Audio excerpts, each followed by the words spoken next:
Summer is supposed to be an opportunity to slow down, but when you look at your kids, you can't help but notice that your kids are growing up fast. Help them build independence as they grow with Greenlight. Greenlight is a debit card and money app for families, where parents can keep an eye on kids' money habits while kids learn how to save, invest, and spend wisely. It's the easy, convenient way to raise financially smart kids. Get your first month free when you sign up at greenlight.com/Spotify.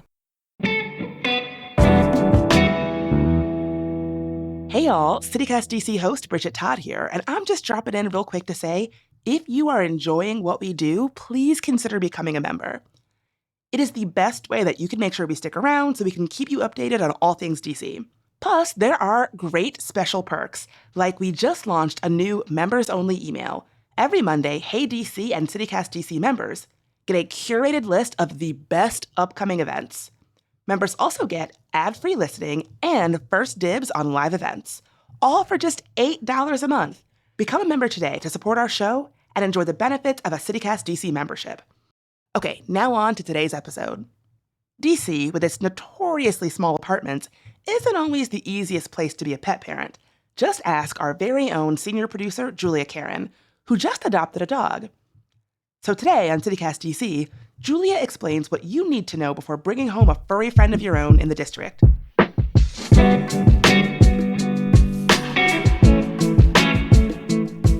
Today's Wednesday, August 7th. I'm Bridget Todd, and here's what DC is talking about.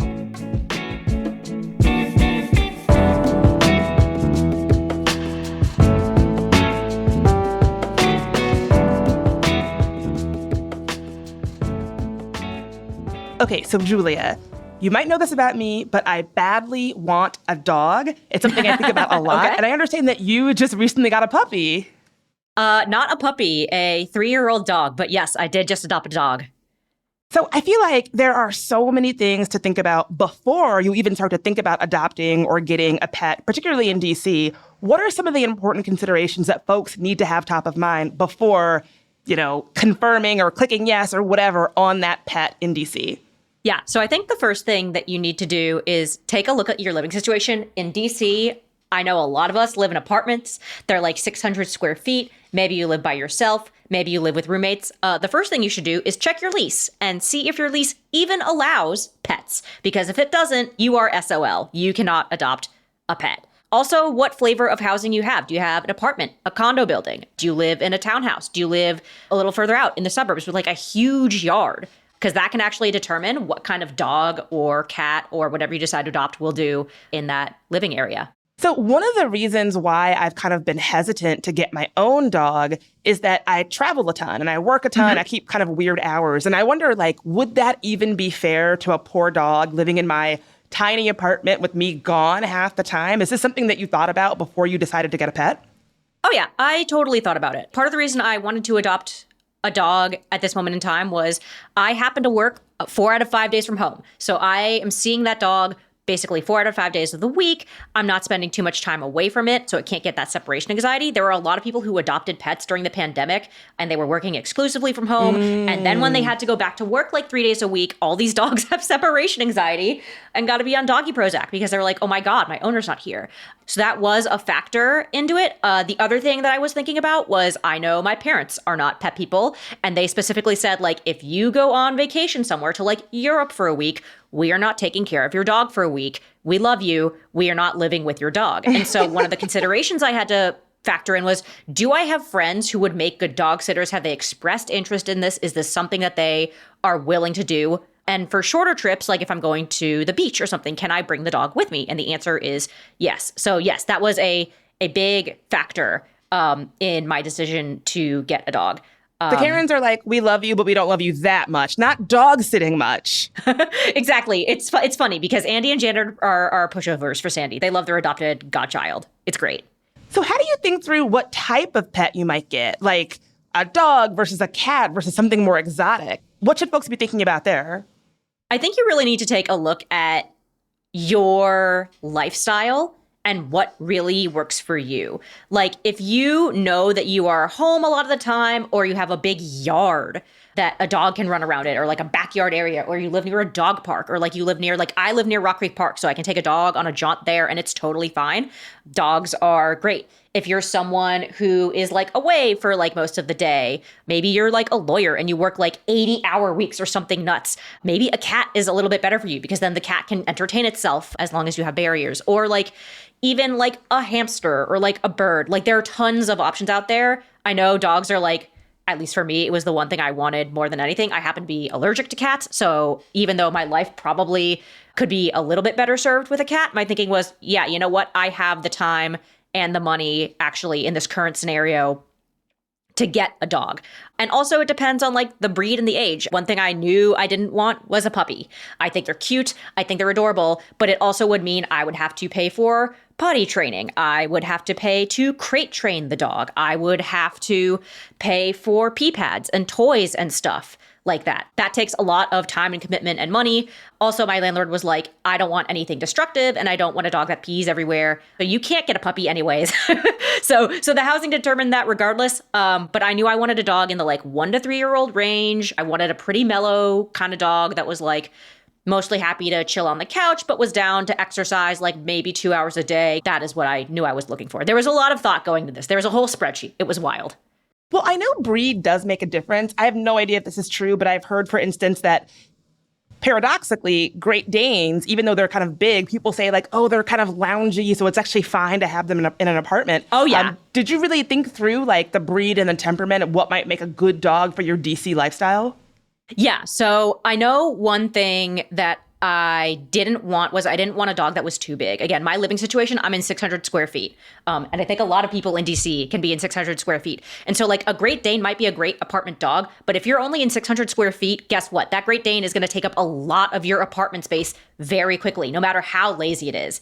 Same thing could be said for like when I was growing up, I wanted a Siberian Husky. Siberian Huskies do not do well in the heat in DC. They have coats specifically for the snow and they can get hot really, really easily and they need to run a lot. I'm talking like they need to run like almost 3 hours a day. And if that's something you're not willing to commit to, that should factor into the kind of dog you were getting. So unfortunately, 7-year-old me was not thrilled that I couldn't get a Siberian Husky, but it's okay because Sandy might have Husky in her. We're testing the genetics as we speak. So. And, you know, I mean, I think this is one of those things that people might have very strong opinions about. So if you are listening and you do have strong opinions about, definitely weigh in. But yeah, when it comes to getting a new pet, some people are like, oh, adopt, don't shop. You shouldn't go to a breeder. You shouldn't go to a pet store. When you were thinking about purchasing Sandy, did any of this run through your mind? Yeah, so I was firmly in the adopt, don't shop camp because I am a person who didn't need a specific type of dog and didn't need the dog to have specific type of training. So if you are someone who is looking for a service animal, you need to have a dog with a more even-keeled temperament who can learn really quickly. Like there are some dogs that's just not going to work out. If you are someone who works in law enforcement and you need a dog that has a ton of patience and has a good nose, that is something where you actually do want to go to a breeder and be like, okay, are there histories of dogs in this lineage that have good noses and can do the smell test that you need? If you live in more rural Virginia or Maryland and you're on a farm and you need a herding dog specifically for sheep, you want a dog that is bred specifically to do that thing. So there are instances where breeding is actually a very good idea, but obviously like there are huge issues with breeding. They can have negative effects on the animal's health and well-being. The goal of the inbreeding is to keep the bloodline pure, but it can actually cause painful and life-threatening genetic defects to dogs, such as like blindness, deafness, heart defects, hip dysplasia. Stuff like that is really bad. It can also lead to behavioral problems. So like in the current breeding model, it can negatively affect a dog's emotional and cognitive well-being. Like if they're in a commercial breeding facility and they're in constant fear and stress, that can lead to like pacing and barking and cowering. And then there's also like illegal breeding. So like unregulated breeding practices for rare and expensive breeds because people just like want cash versus actually like wanting better for the dog itself. Literally last week, it was found that at a Loudoun County training facility, but also potentially a breeding facility, there were 5 dead dogs and 19 others found in tragic and unsafe conditions. The Loudoun County Animal Service officers arrived and they found those dogs, which is absolutely horrific. The property that is linked to where this happened is called White Columns Canine as one business, and then another Facebook account listed it as White Columns Australian Shepherds, which suggests that Aussie Shepherds had been bred and sold at that address. And also, supposedly, it was used as a boarding facility. It didn't have the necessary permits or licensing for any of that. And for people who don't know what Australian Shepherds are, they're these really pretty, gorgeous, marled looking dogs, but they're very, very expensive. That is what illegal breeding can lead to. And it leads to more dogs in a system that need homes, but also might have big health and behavioral issues. And that's bad. The other thing is, keep an eye on the news for things like this. Like, if you're in the market to adopt, there are times of year where it's extra necessary, and maybe the universe is telling you, like, it's the right time for you to get your dog. For example, people might remember a couple of years ago, there were a bunch of beagles that had to be rehomed from a puppy mill in Virginia. I would say, keep an eye out for news stories like this. Make sure that if you're buying from someone who is a breeder, they have the right permitting, they meet all the right regulations, all of that stuff. There are really good breeders out there, but you just got to keep your eyes out. You really want to do your research. You really want to do the outreach and say to yourself, okay, do I need a dog that's bred specifically to do this thing, or do I just want a dog, period? And in that case, I was like, you know what? I don't need a specific breed. I just wanted a dog, period. And that's why I wanted to adopt over shopping and breeding.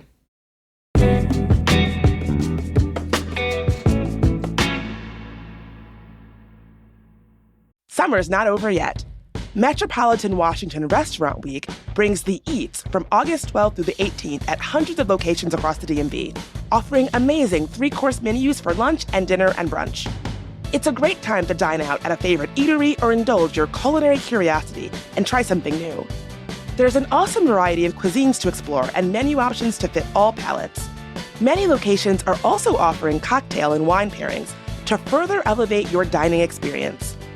And as a special treat for the summer promotion, you can feed your adventurous side with delicious American lamb dishes at select locations. Just look for the patriotic lamb on listings at rwdmv.com, where you can find the full list of participating restaurants, view menus, and book your reservations. Metropolitan Washington Restaurant Week is presented by RAMW and Events DC. This podcast brought to you by Ring. With Ring cameras, you can check on your pets to catch them in the act. Izzy, drop that. Or just keep them company. Aw, I'll be home soon. Make sure they're okay while you're away. With Ring. Learn more at ring.com/pets. Okay, so you've thought it through. You've got the space. You've got the breed in mind. You've got parents who love you enough to agree to the occasionally pet sitting for long term. How do you, once you've got all of those boxes checked, how do you actually do the thing? Like, what is the process like of actually obtaining a pet in DC? So the first thing that I did was I narrowed down my list to, I knew I wanted to adopt, so I looked at a bunch of different shelters in DC. That meant Humane Rescue Alliance, Homeward Trails, City Dog, Cat and Rescue. I know I'm going to forget like a bunch of names. There's tons of places to adopt in the DC metro area. So the first thing I did was I looked at all of their sites, and I kind of filtered down for what I wanted. I wanted an adult. I knew that I wanted a dog that wasn't, reactive to anything. And because I live in the city, if you're reactive to cars, that's not going to work out. Another thing I knew that I wanted was house and crate trained. So like I did not have to train the dog to go to the bathroom, or like if I'm going to be away for like 2 or 3 hours and join a happy hour, which I am one who loves to do that, right? When you adopt a dog or adopt a pet of any kind, they can't guarantee any of that, but really doing the research and the homework is important in that regard. Some of the places that you adopt from will have a process by where an adoption counselor will actually talk to you and screen you and say like, all right, so we noticed you maybe submitted an application and you're interested in this pet. We would actually recommend for your lifestyle, maybe look at this other one instead. A lot of adoption places will have meet and greets. They're typically over the weekend. You can go and get a sense of what the dog's temperament is or what the cat's temperament is or whatever you're going to adopt, what the kind of temperament is like. And on top of that, like some places will allow you to foster. Fostering is basically you allow the pet to stay with you for a couple of weeks at a time. There's no huge commitment. And a lot of people actually end up foster failing into adoption. So they'll foster an animal and they'll be like, actually, you know what? I really love this pet. And they'll fail. It also costs a fair amount of money. There are some places where they'll waive an adoption fee if the dog has like a medical condition, or if the shelter is too full. Humane Rescue Alliance, I believe, actually had like $0 adoption fees because they were like, we are too full. We have to give up dogs. Please take a dog. So yeah, you can shop around and test drive in that regard and poke around, but really it's on you to kind of figure out that sort of stuff. So you say it cost a fair amount of money. Like, what are we talking about in terms of these fees? Yeah. So if you are adopting, in Sandy's case, I put down a $100 deposit for the week. That was to guarantee my spot to get her. And then the total cost for Sandy was about $650.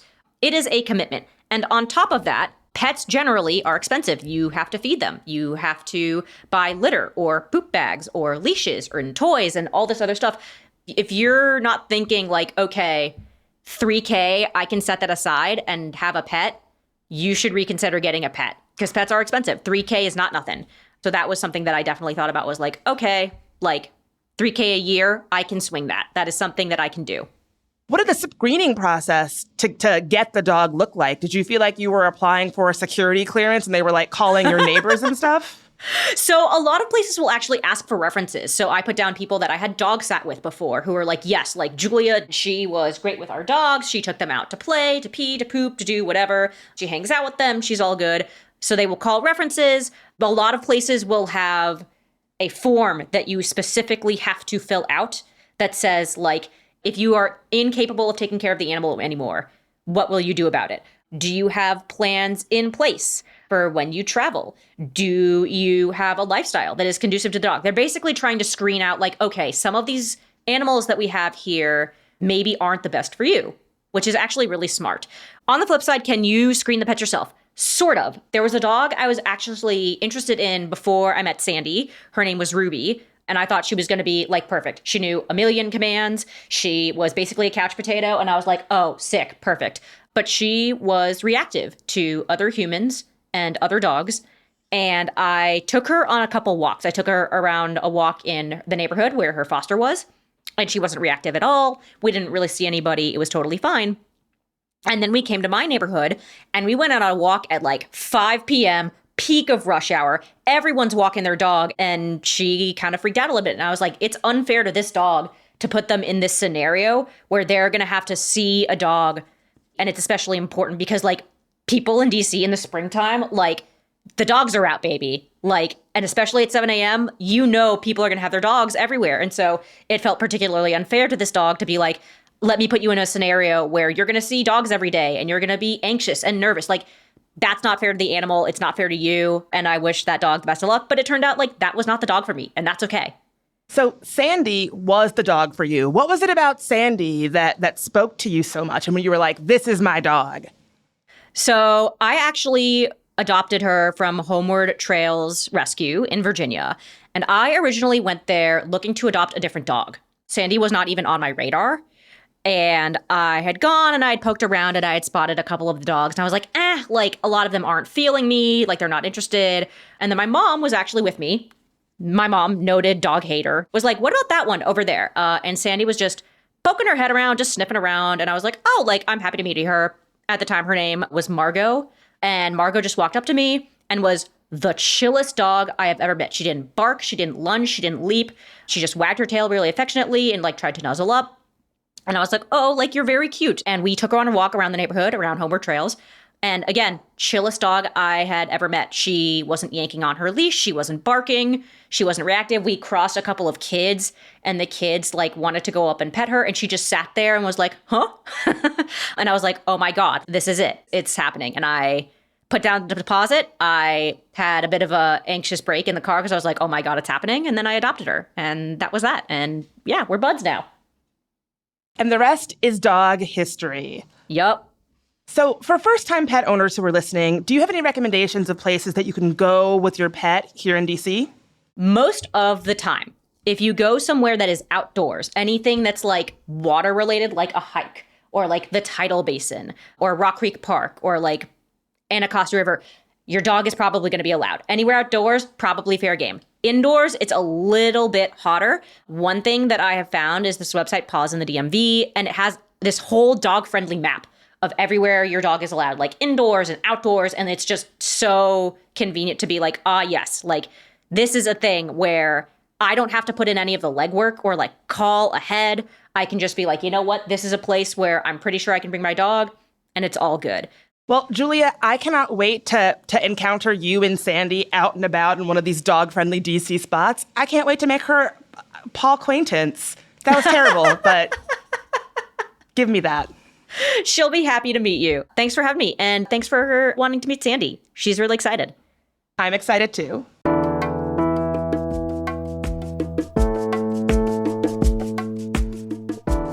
That's all for today here on CityCast DC. If you enjoyed the show, why not share it with your friend who won't stop talking about how much they want a dog? You can rate the show, leave us a review, and subscribe to our morning newsletter. We'll be back tomorrow morning with even more news from around the city. Talk to you then.